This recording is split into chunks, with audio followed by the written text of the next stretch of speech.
what it was like being one of the, I think the first Black woman or one of the first Black. The first Black person. The first Black person ever to do this? Yes. Because in Black communities, therapy is not as widely, it's getting there, especially with older generations. It hasn't been widely accepted. First, I became trained in IFS, and there are many people of color from Global Majority being trained in IFS. But in my first training, I realized our communities need this. Black communities need this. Marginalized communities need this. And I noticed that all of the trainers, at least the ones that I knew at that time, were all white.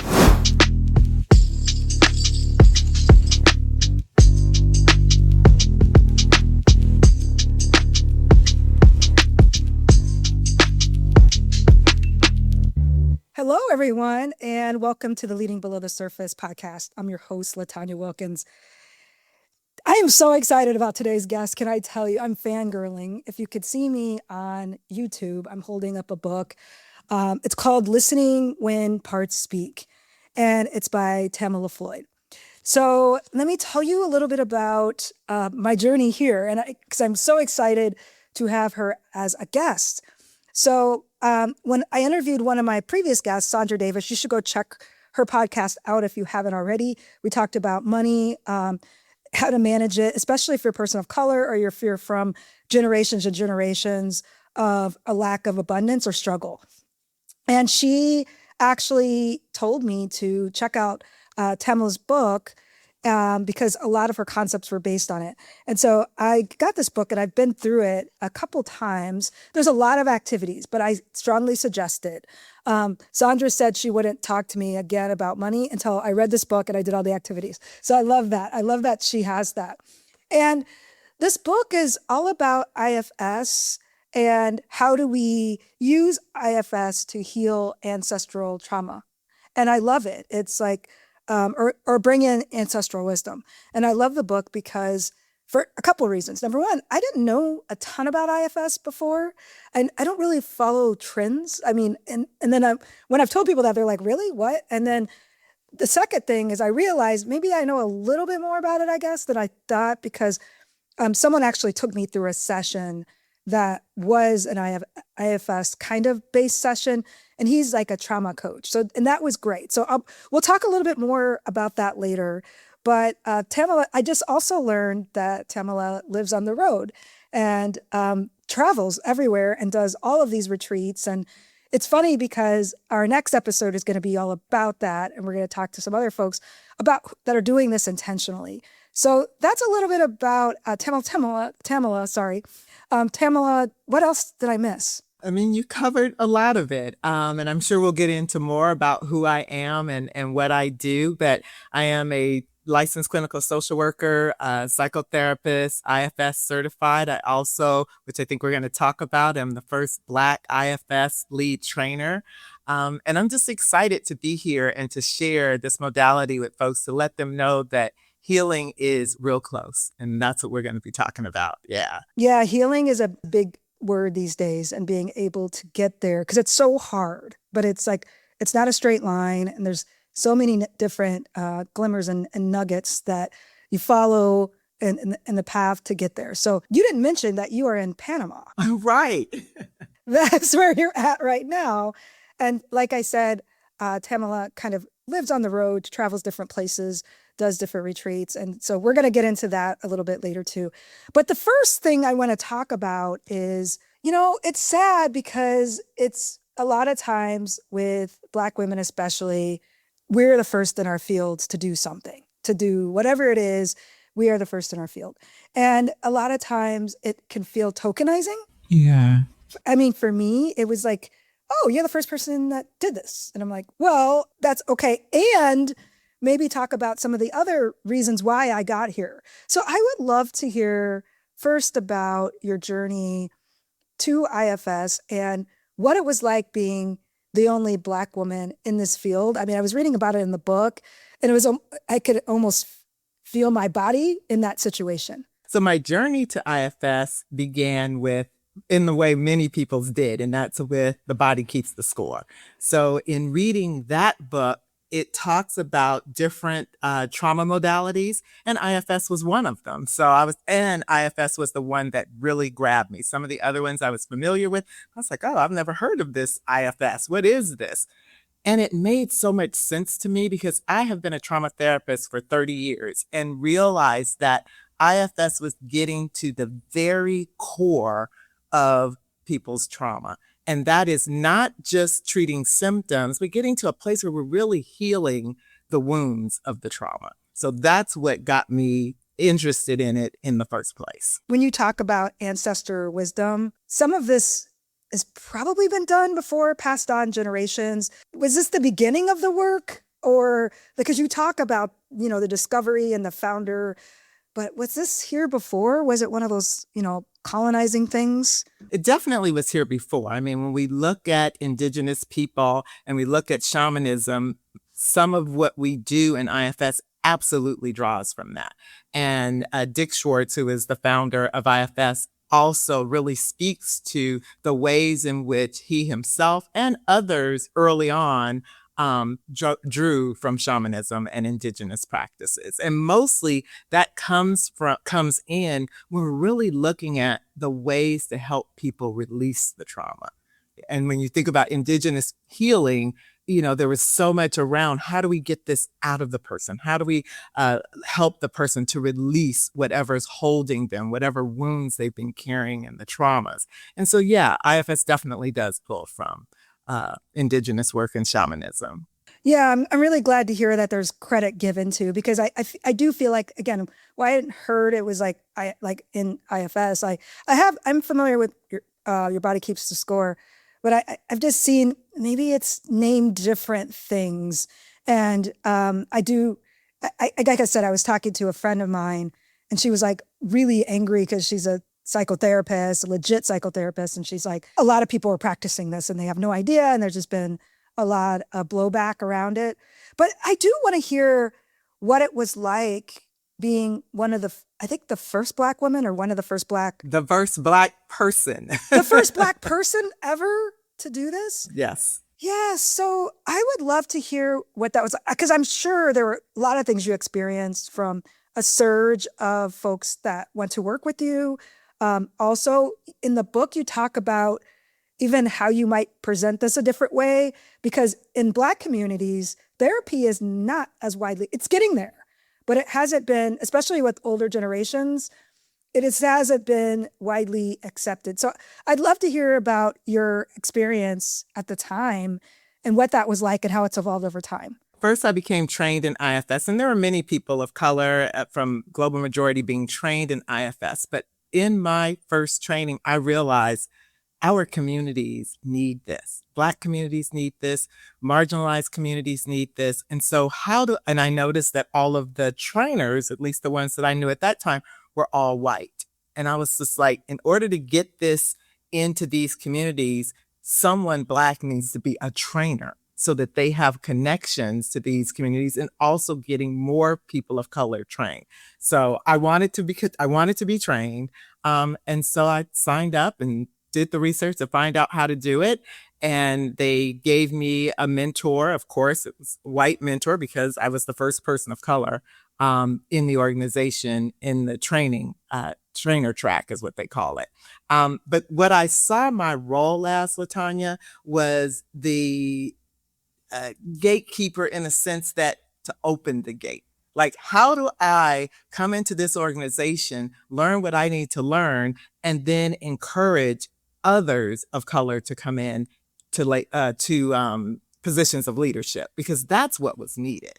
Not just more therapists of color get trained, but what about within the organization so that we have say-so in broadening the reach of IFS. So that was my goal, because people of color were already being trained as therapists in a much smaller numbers, but they were. And this helped open the door and get the training in the hands of many more people. And what year was that when you first got trained? That was it's years to become an IFS trainer. So I started on the training track in 2020. At that time, well, I guess there were some groups out there, like even activist groups like Black Lives Matter talked about mental health.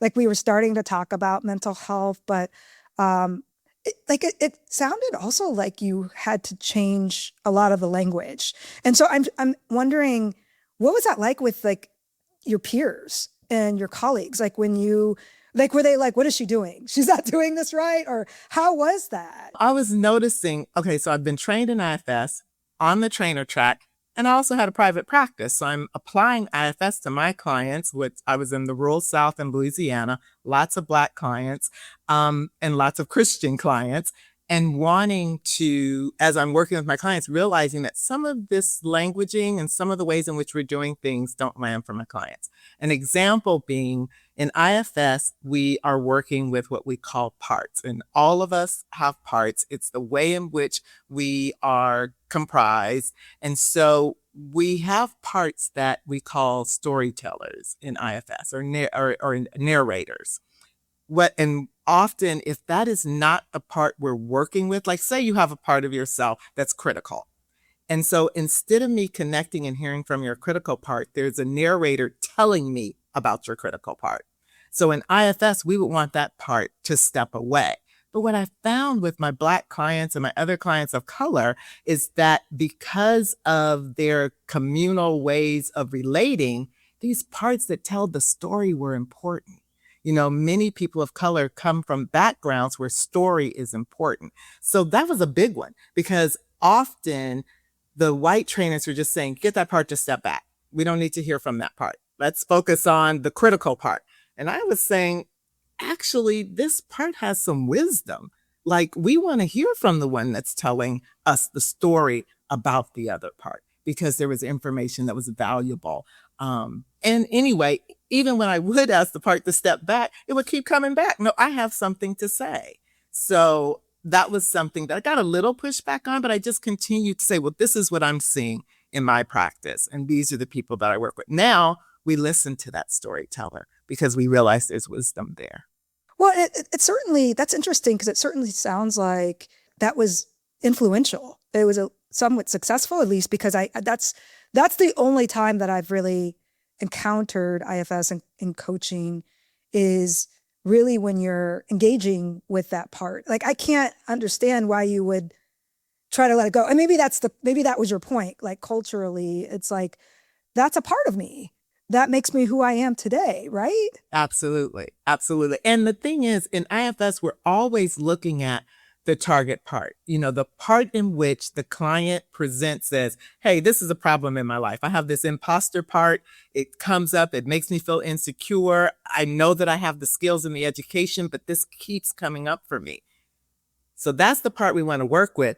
But then maybe this narrator is stepping in and trying to explain, well, this is why the imposter part does this. And this is the experience of, and so that's why they would want that one to step back. But again, that one still has some information that can be valuable. And if we don't listen to that, and often our clients, when they're trying to explain their experiences to us through this part, we're negating the importance of that part within their system if we're constantly telling it to step back while I focus on this other one. Right. It's like you're almost like missing all of it. Absolutely. It's some really valuable information we may be missing. Absolutely. I know, folks, we've been talking kind of, I guess, in a way that might seem esoteric. So let me give us an example and get us grounded here. And now we'll get into some of the grounding and also talk about the concepts so you can understand how to use them. When I did this session with this coach, it was a really powerful session. And it was interesting because when I went through it, I was crying a lot. Like, it was really hard to get through it. And then the next day, I kind of felt a little hungover, like an emotional hangover. But then after that, I felt like cathartic. I felt like it was a cathartic experience. Like I felt a release. And so, folks, I'll share a little bit. I don't want to get too much into this. I just want to give us enough. I want to give you enough information so Tamala and I can talk about this. But it was when I was 10 years old, I had a very traumatic experience. My parents got divorced. And I'm the youngest I was the youngest of 4 kids. So it was basically out of nowhere that my parents got divorced. And then all of a sudden my mom was a single parent and I'm living in all these different, like Section 8 low income housing. And in these neighborhoods. I came from like a really small town of, well, not really small, but pretty small, to like a larger city. And so I had gotten used to it. I was kind of sheltered, I guess, at the time. And so in my session, I talked to like 10-year-old LaTonya quite a bit. And I still do now, because 10-year-old LaTonya is still scarred by that experience. And still, I think 10-year-old LaTonya would be really excited to see what today's LaTonya is. Maybe talk a little bit about that. And like when you are doing healing, or you're facilitating healing sessions or retreats, or even, I don't, maybe not therapy, because I know there's like a client privilege or client confidentiality, but how do you approach that healing with IFS? What we're really curious about, LaTonya, is what is the wound of that 10-year-old? Often when we are working with our clients, what they present with is the things that aren't working in their lives. And those parts that are upsetting our lives are what we call in IFS protectors. So I'm not sure how things were showing up in your life that led you back to the 10-year-old, but whatever our protectors are doing, whether they're over functioning, whether they are analyzing, they're critical, they're people pleasing, they're doing that to protect a younger part of us that was wounded. And so in that wounding, the wounded one is the one I'm trying to get to. So whether I'm working with folks on retreats or consultation, however I'm working with clients, I am interested in getting to the one that our protectors protect. And so what we find is in many other therapies, what we're dealing with is only the protector. So we're working with your one that's critical, your one that blows up relationships, the one that's people pleasing, but we're not getting to why is the people pleaser people pleasing? Oh, because that protects the one that feels abandoned, that doesn't want to get abandoned again in relationships. So if I make everybody around me happy, guess what?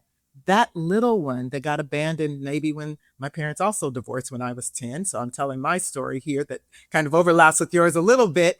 But my 10-year-old took on the role of people pleasing and being ultra responsible. I'm the firstborn in the family, ultra responsible to protect that one that felt abandoned when her parents got a divorce when she was 10.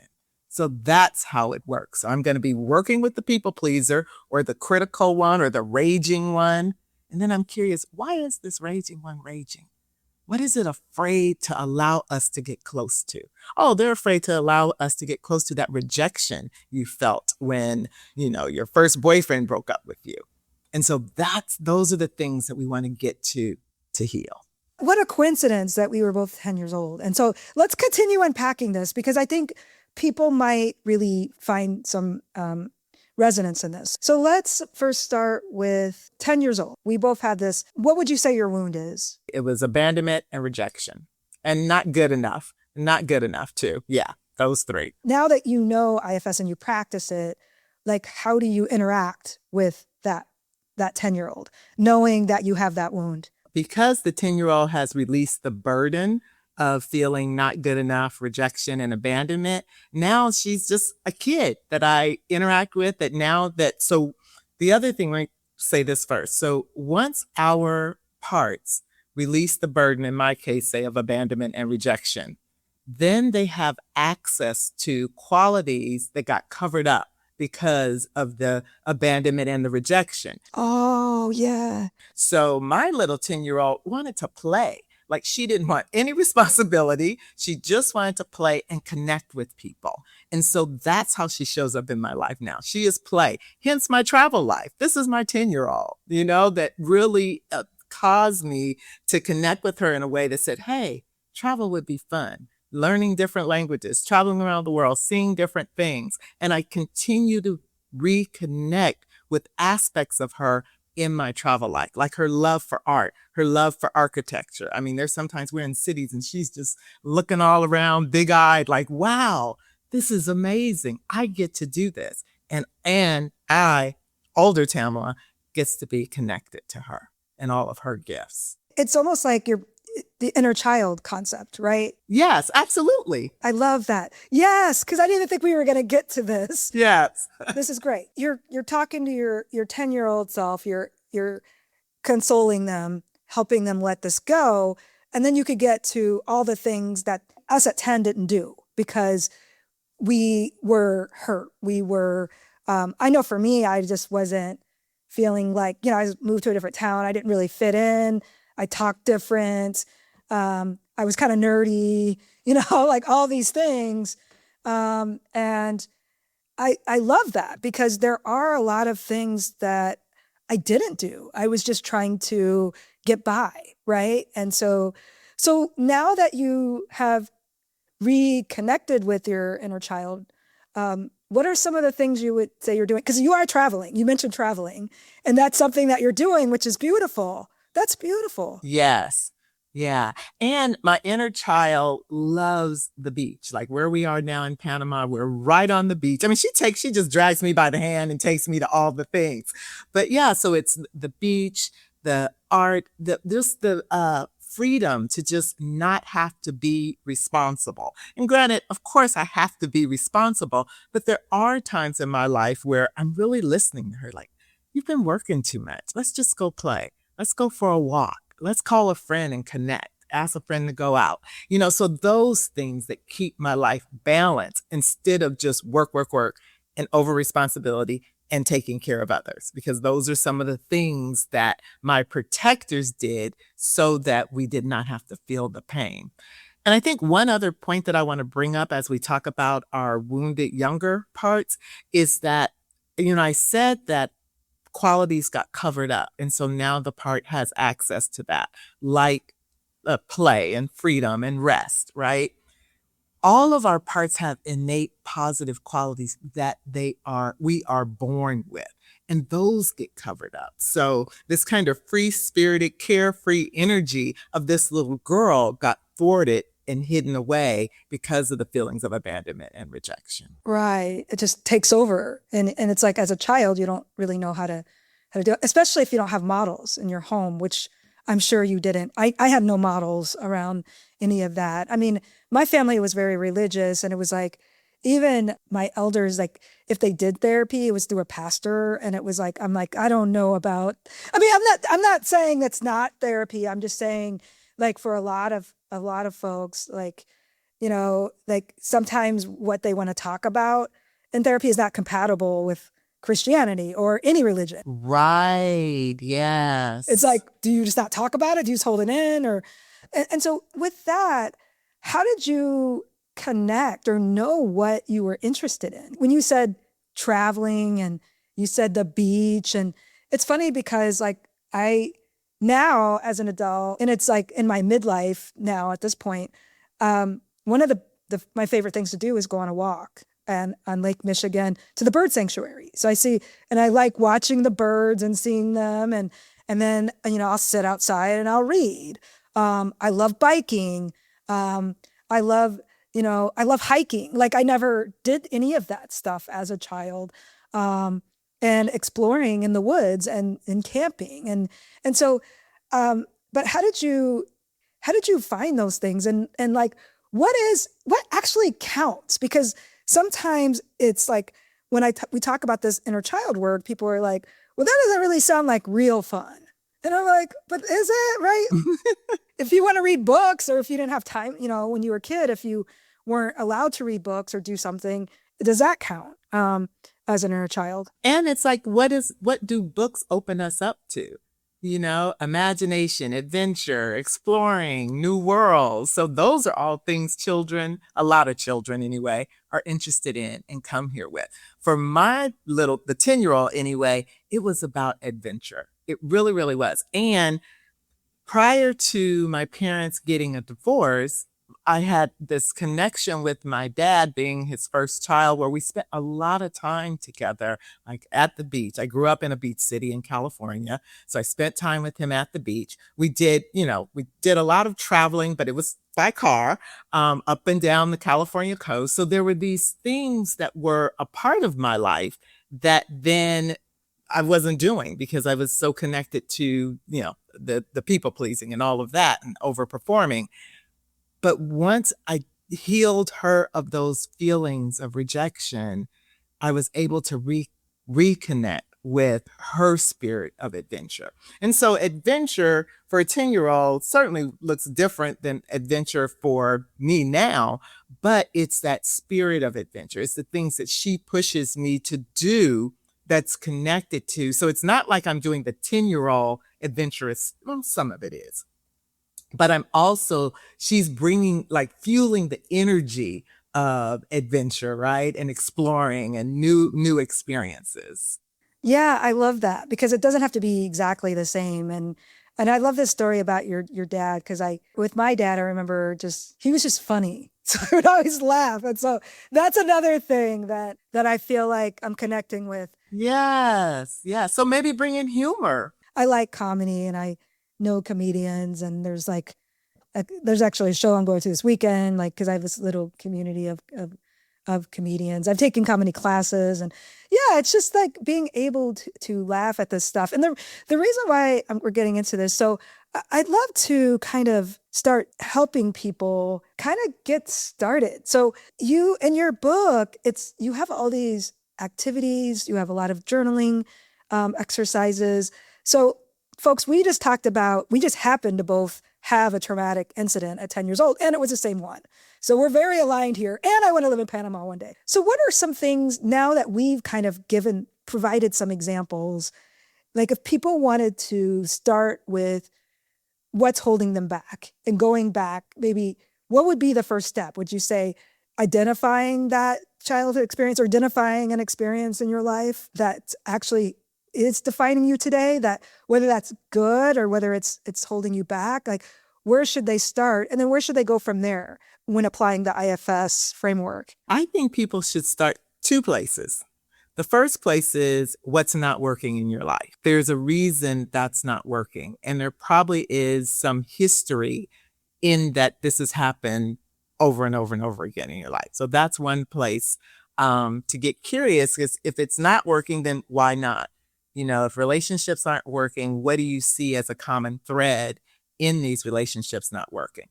The other thing is anything that you've had a very strong reaction to.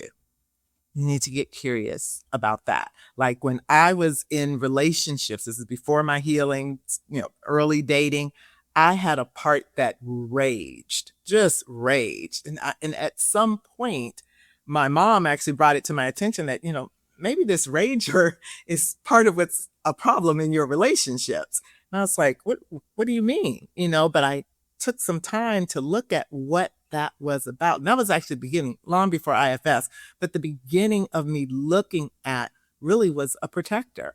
I didn't know that's what it was, but when I went into therapy, they wanted to focus on this part that was raging, and the part was raging again to protect me from abandonment.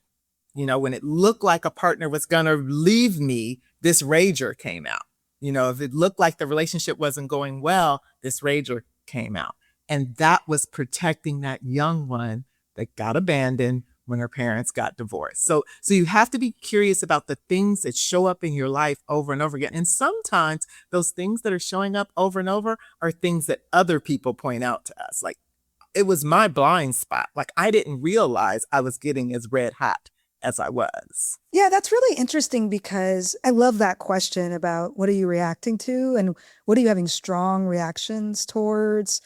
And everybody take a minute and think about that, because it sounds like yours was with people when you felt there was some vulnerability. I mean, I wrote a whole book about surface people, surface world, like people who are just kind of out for themselves. Like, I guess I used to have kind of a strong reaction, and that but it wasn't anger, it was judgment to the point that I couldn't focus on anything else. And so now I just let them be. Like, it's like they're gonna do that, and it's like I used to try to change them, and then one time, one of the best coaches I've had said, "Wait, are you the moral police? Or are you the values police of everybody in this world?" And they're like, "Do you want to take that on?" And I'm like, "No."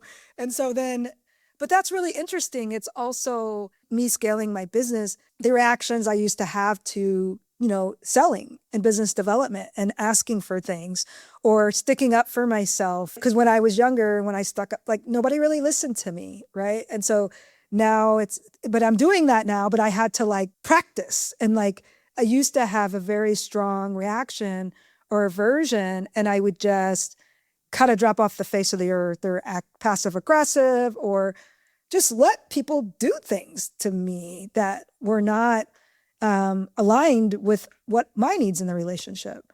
Would you say that that's kind of around that too? Absolutely. And I think getting curious about, why am I being passive aggressive?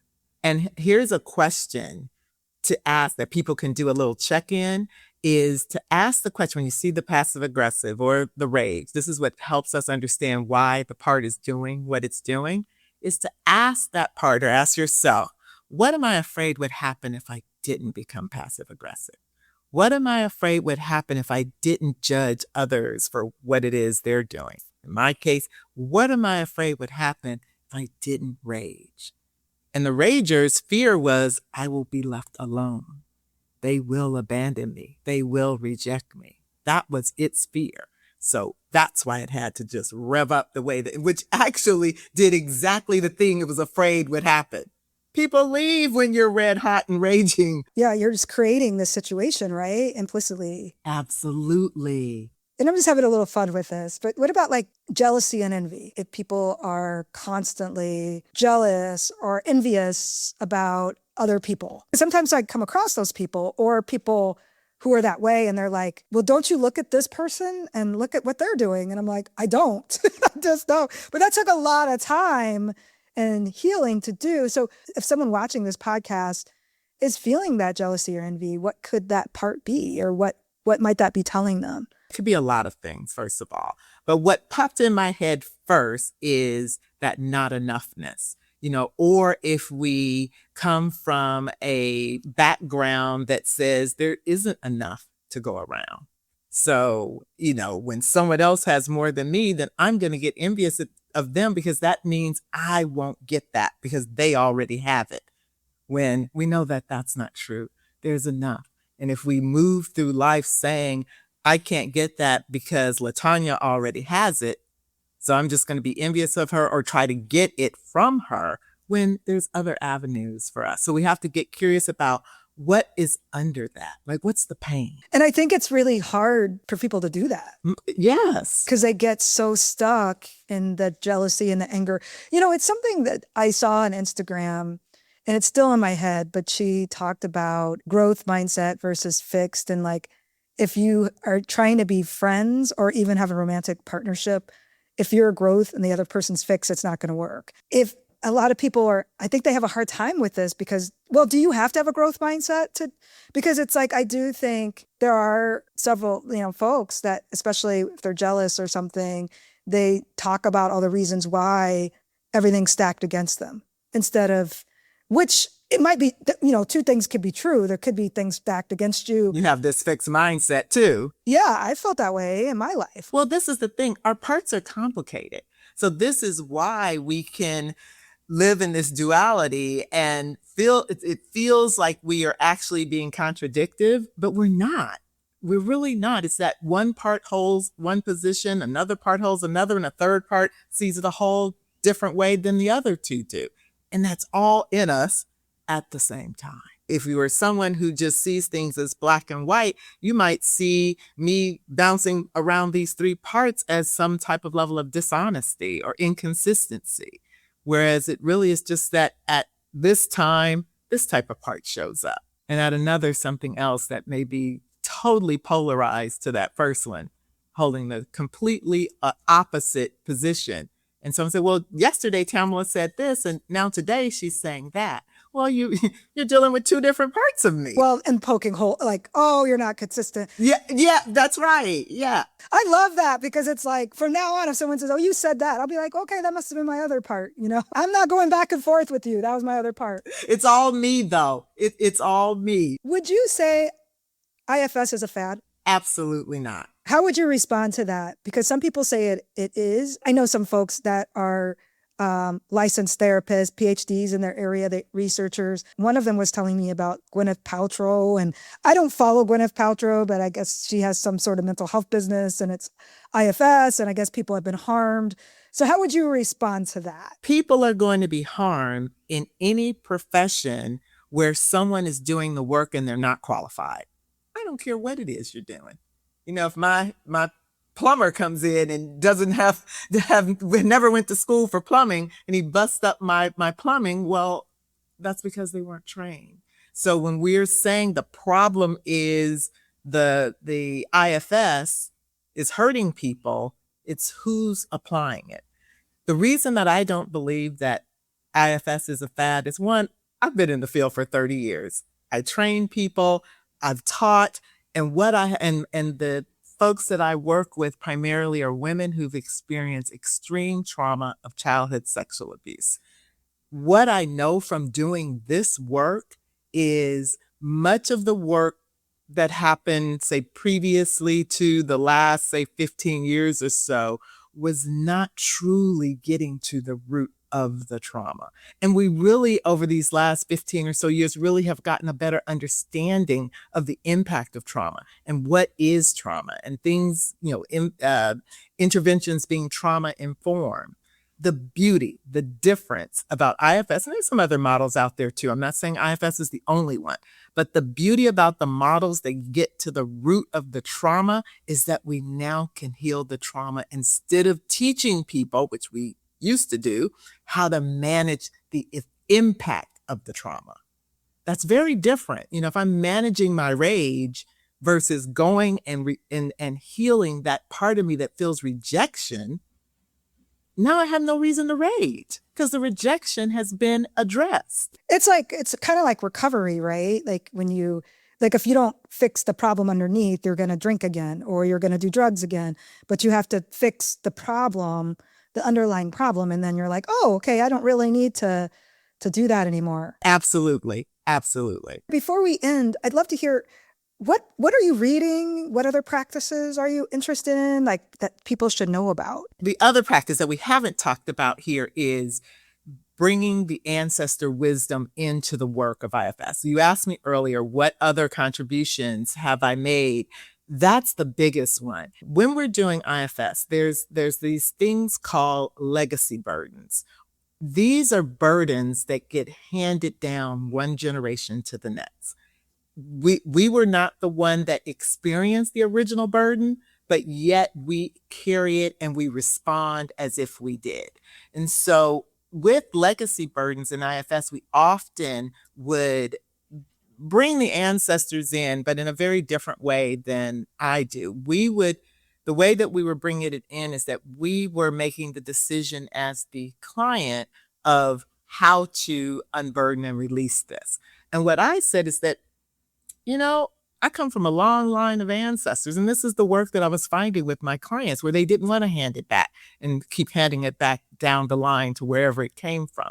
So what I said is, why don't we use the wisdom of the ancestors and invite the ancestors into the work and let them release these burdens that didn't belong to us in the first place anyway, in the ways in which they know this particular line needs to release it. So, LaTonya, if you have a burden that you inherited from your father's line, we're going to invite in a well ancestor to help from your father's line to help release that burden from your line. In my case, one of the burdens I inherited was the rage from my father's line. So when we invited in that ancestor to release that from my system, that was another way in which I no longer needed to hold on to this rage. So that ancestor comes in, releases that burden, and then that ancestor then gifts me with the what I call the medicine or the heirlooms of that line. The way it was previously done is I would say, these are the gifts I want. Well, I don't know all the gifts of my father's line, but that ancestor does. And that's the difference. Why I say it's the ancestor wisdom that we really need to bring in when we inherited a burden from one of our ancestral lines. I love how you're explaining this, because when I went through Coactive for coaching, my coaching certificate, my first ACC or my first credential, which was an ACC. I said that wrong. They talked about like the captain, and I didn't like the names of it, but it was like in North Star, but it was kind of like, it's kind of like what you're talking about, but I like what you're saying, because yours is more, sounds a little bit more indigenous, like, and like more human, like more, and it's got a wider appeal because, or a wider resonance, I think. Because it's, like mine has been my grandma, but what's interesting, like she's been my spiritual guide, her and my mom. But it's interesting because I realized through my healing journey that I was also trying to heal my ancestors. Even though they were healing me, they were guiding me, I was taking on their trauma. It's reciprocal. Right, right. Like, and so that's something I realized later in life recently. And then I was like, oh gosh, I have to let that go for my grandmother, like my grandmother Ruthie. I have to let that go for her. And because she couldn't, because it was, she was trying to create a better life for us.